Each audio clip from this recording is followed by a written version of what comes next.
দোকান থেকে হাজার হাজার টাকা খরচ করে এখন আর মিট বক্স খাওয়া লাগবে না। এভাবে একবার বানিয়ে বাসায় খাবেন, হাজার হাজার টাকা বেঁচে যাবে। তো আসসালামু আলাইকুম এভরিওয়ান, কেমন আছেন সবাই? আমি ভালো আছি আলহামদুলিল্লাহ। চলেন রেসিপিতে চলে যাচ্ছে। আমি এখানে শুরুতে 200 গ্রাম চিকেন ছোট ছোট করে কিউব করে নিয়েছি।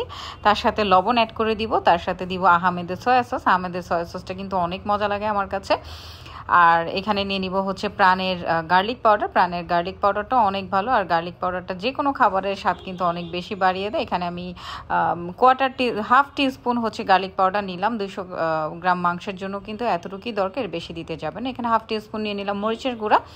মরিচের গুঁড়াটা আপনাদের মুখের টেস্টের উপর, যে যতটুকু ঝাল পছন্দ করবেন ততটুকুই দিবেন। তারপরে হচ্ছে এখানে হাফ টিস্পুনের চেয়ে একটু কম, কোয়ার্টারের থেকে একটু বেশি দিয়ে দিলাম গোলমরিচ গুঁড়া। তারপরে দিয়ে দিলাম এখানে 1 চা চামচ ময়দা, আর 1 চা চামচ হচ্ছে গিয়ে কর্নফ্লাওয়ার। আপনারা ময়দা বা আটা যেটাই ঘরে থাকে সেটাই ইউজ করতে পারবেন, কোনো ব্যাপার না।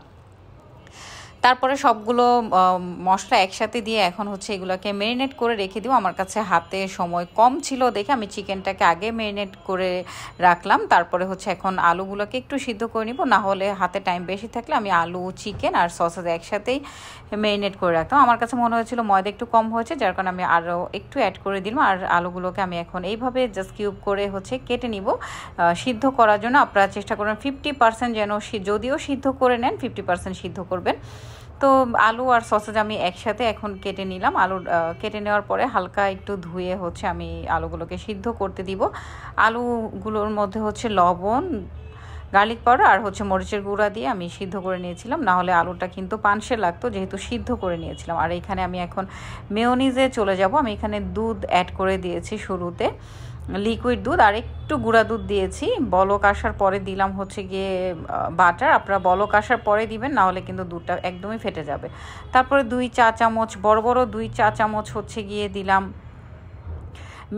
মেয়োনিজটা আপনারা যদি আরেকটু ঠিক বেশি খেতে চাইলে আপনারা আরেকটু মেয়োনিজ দিতে পারেন। আর এখানে দিলাম 1 চা চামচ ময়দা। যেহেতু আমি আজকে ডিম ছাড়া মেয়োনিজ বানাচ্ছি, আপনারা অবশ্যই মেয়োনিজটা একবার বানিয়ে দেখবেন আর খাবেন, অনেক বেশি মজা। তারপরে দিলাম টমেটো সস। আমি বরাবরই বলি টমেটো সসটা আমি কম পছন্দ করি, যার কারণে আমি একটু কম দিয়েছি। আপনারা বেশি খেলে আরও একটু অ্যাড করে নিতে পারেন। তারপরে দিলাম হচ্ছে গোলমরিচের গুঁড়া, তারপরে দিলাম চিলি ফ্লেক্স। আর চিলি ফ্লেক্স, গোলমরিচটা আপনাদের ঝালের উপরে ডিপেন্ড করে।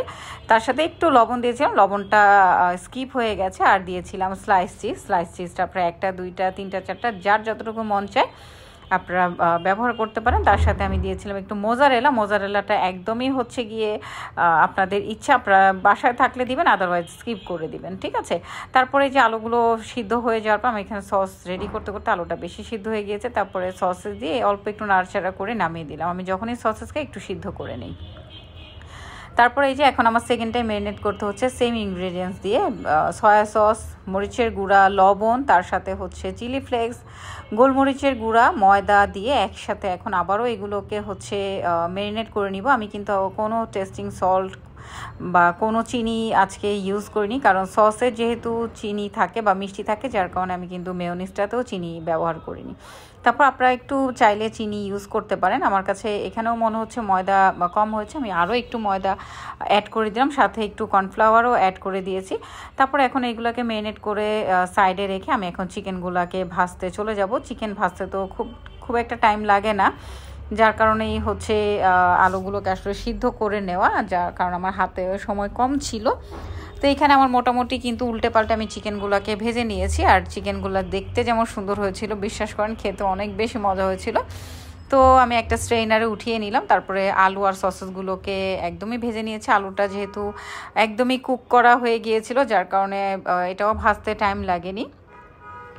আলু সসে ভেজে আমি এখানে নাগেট রেডি করে নিয়েছিলাম। নাগেটগুলোকে আমি সেম সাইজে হচ্ছে কাট করে নিয়েছিলাম। নাগেটগুলো আমি নিয়েছিলাম সিস্টার্স কিচেন অ্যান্ড ক্যাটারিং থেকে। আপনারাও চাইলে সিস্টার্স কিচেন অ্যান্ড ক্যাটারিংয়ে নাগেটসগুলো অর্ডার করতে পারেন। সিস্টার্স কিচেন অ্যান্ড ক্যাটারিংয়ের সবগুলো ফ্রোজেন ফুড অনেক বেশি মজার হয়, প্লাস হচ্ছে গিয়ে ক্যাটারিংও করে থাকেন ওনারা। ক্যাটারিংয়ের খাবারগুলো অনেক বেশি মজা। এখানে আমার নাগেটসগুলো মোটামুটি ভাজা শেষ। এখন মিক্সিংয়ে চলে যাব। আমি যে শুরুতেই যে মেয়োনিজটা বানিয়ে রেখেছিলাম সেই মেয়োনিজ দিয়ে এখন মেখে নিব। আর মেখে নেওয়ার পর এখন সার্ভিংয়ের পালা। নূর সাহেবা তো খেয়ে বলছিল যে বাইরের থেকেও বেশি মজা হয়েছে। আলহামদুলিল্লাহ, আমি নিজেও হচ্ছে গিয়ে বাইরে গেলে তেমন একটা হচ্ছে মিট বক্স খেতে পারি না। আমি এখানে একটু চিলি সস অ্যাড করেছিলাম মেয়োনিজের সাথে। তো বাইরে গেলে কিন্তু আমি নিজেও হচ্ছে খেতে পারি না, যার কারণে ঘরেরটা অনেক অনেক অনেক বেশি মজা লেগেছে। আপনারা ঠিক এইভাবে বানিয়ে খাবেন আর আমাকে কমেন্ট করবেন, পেজে একটা করে অবশ্যই ফলো দিয়ে রাখবেন, শেয়ার করে দিবেন। আল্লাহ হাফেজ, আসসালামু আলাইকুম, টেক কেয়ার এভরিওয়ান। আর পেজে কিন্তু ফলো দিতে ভুলবেন না, এই যে নুসাইবার এক্সপ্রেশন দেখেই বুঝতে পারছেন। আল্লাহ হাফেজ।